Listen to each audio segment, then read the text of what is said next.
What's going on, guys? Welcome back to Calgary Barbell and to today's episode of Form Check Friday, the show where we take your submitted videos. If you want to submit those videos, send them to formcheckfriday@gmail.com. Try and make it more than one rep. Try and make it, what's the landscape? Is that the one? Or portrait? Landscape? Landscape, this way. Try to send higher quality files if you can and get a couple of good angles, ideally showing the lifter's whole body. Anyways, housekeeping out of the way, we're gonna dive into it. We're gonna get to our first submission today from Carlos, and Carlos is doing some squats here. So the first thing I'm noticing right off the bat, Carlos, is you have a tendency to really kind of crunch your butt in underneath you at the top, and you're doing a good job of getting your ribs down, so you're bracing properly up here, but I would probably advise you to leave a little bit of extension in the low back, because as you initiate your squat, you're going back into extension anyways, and that change from super neutral to a natural amount of extension can just kind of throw you up. It throws a little bit of a variable in the lift that could go well for you, it could go wrong. It's just one more thing that needs to be consistent. It's gonna be easier if you just sort of stand in a more natural way between your repetitions instead of really forcing this sort of butt tucked in, super flat low back. The other thing I want you to be conscious of is at the bottom of your squat, we're getting what I'm starting to call knee slide. So your knees are sliding forward as you're hitting the bottom position of your squat. Now what this is gonna do is a couple things. Number one, it's gonna mask your depth a little bit. If you can keep your knees static and sit down instead of everything sitting forward, it's gonna feel like about the same depth, but it's gonna look like a lot better depth because your knee's not actually gonna move. You're gonna get more hip flexion, so you're gonna get that hip crease below the top of the knee, which is competition depth. That's something we're looking for. The other thing is it actually will help improve the efficiency of your movement. It's something that I've noticed a lot in my own training. It's something that I try to drill my lifters on a fair bit. But being a little bit more stable through that knee angle will go a long ways towards ensuring that you're not hitting the sticking point quite as hard. So, fairly long-winded explanation, but the two biggest things there are that excessive sort of flexion at the top and letting your knees slide at the bottom. Let's cut both those out and let's do a little bit better. Hopefully that helps, man. All right, our next video here comes from Gilad. Hopefully I'm pronouncing your name right. He's doing some bench press. He said his bench is not progressing like his squat and his deadlift do, and he's having some shoulder pain. So the number one thing I think here is that we're lacking a fair bit of depression in the shoulders. It looks like we're almost a bit shrugged up. And one thing that I think is gonna help your shoulders a fair bit is pulling the shoulders down, depressing those scapula down your back a little bit better. I would also play with grip width and trying to be a little bit tighter with your touch. You're coming down and kind of dropping into that bottom position. Now, anecdotally, I see for the most part when people get shoulder pain, it's gonna be right in the bottom position of the bench press, and you're gonna have to try to control that bottom position if you're gonna make that bottom position consistently pain-free. So you're gonna have to work to find the mechanic that's not gonna hurt anymore, or potentially limit that bottom end range of motion. But ideally, you're gonna be able to train it with lighter weights, a little bit more control, especially in that last inch or so of the range of motion.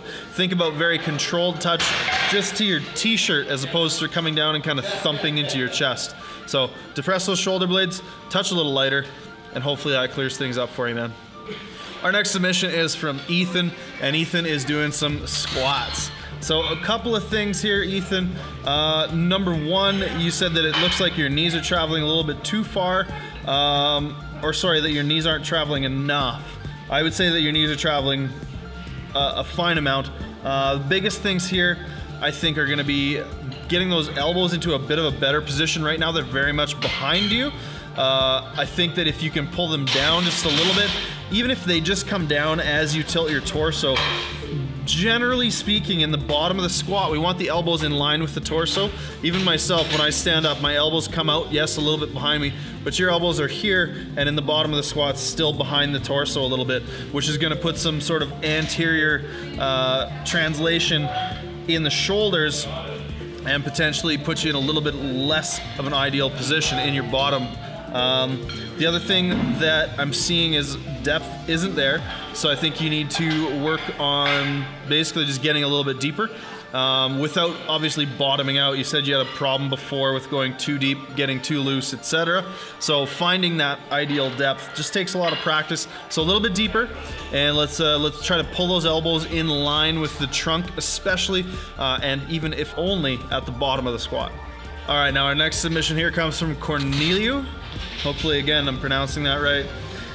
So first things first, definitely those are not competition size plates. They're very small.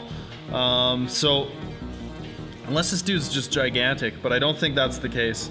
I think that probably deadlifting off of small blocks will put you at a more similar starting position to where most lifters are going to be starting their deadlift. So right now you're essentially doing a very sort of deficit deadlift. A couple of things on the deadlift technique itself. Number one, everything's quite crowded. So your stance is very narrow, your grip is very narrow. I would widen some of those things up. You're a pretty tall guy, pretty long guy. So I think widening the stance, widening the grip a little bit, it's gonna allow you to pull yourself into a better position, which is the second thing I wanted to mention here. Pull yourself into a better position. Try to get that back flatter. Try to get tension set through the back, the lats, the low back, the glutes, hamstrings, quads, everything like that before you start the pull. Right now we're still pretty rounded over. I think you can extend that back a little bit, work on keeping it extended as you lift, or at least more extended than what it is. That's part of the reason why you're starting to lose the lift at lockout, is because you're having to force your back through extension at a top range of motion. Maybe the back's just not strong enough yet, so there's an aspect of that for sure, but I think if you can get into a better position and maintain a better position, that's gonna go a long ways for you. All right, so our last submission here comes from Ian, and Ian is doing some conventional deadlifts as well. Biggest things here, Ian, are number one, you're way out on the toes. So I can imagine from a straight on side angle, we're gonna see the shoulders out over in front of the bar by too much. We're seeing the hips kind of shoot up as you start the deadlift. That tells me we don't have tension set in the back or the legs properly before we initiate the pull. So I think pulling the lats on better, think about pinching the armpits shut, even rotating the elbows towards the back of the room, the wall behind you to get the lats set. Rock that weight back just a little bit on your heels, or a little more on your heels, because right now we're very sort of forefoot. Let's try to flatten that foot out. Think 3 points of contact. We want heel, ball of foot, pinky toe. We want all three of those kind of pressing evenly into the floor, and that's generally a really good place to get everything up the chain working a little bit better. What else? That's probably the biggest thing. One last sort of minor note is I would work on your patience off the floor, because in some reps you're in a decent position, and then as soon as you start pulling, the hips shift, and we're losing that position that we set. Another important aspect of the deadlift is trying to maintain the position that we set in the start throughout at least the first bit of the range of motion, and then you're going to be more upright, so you're not going to lose it at that point. But that's about it for today, guys. Again, if you are interested in a more in-depth form check, we do offer a paid form check service through calgarybarbell.com, and that is where one of our coaches will take a look, very in-depth look at your lift, offer you a write-up sheet proposing supplemental and assistance exercises, going through cues to fix your lifts, and then recording a personalized video kind of putting it all together for you. So go check that out on calgarybarbell.com if you're interested in having a more in-depth form check that's solely focused on you. Thanks for tuning in.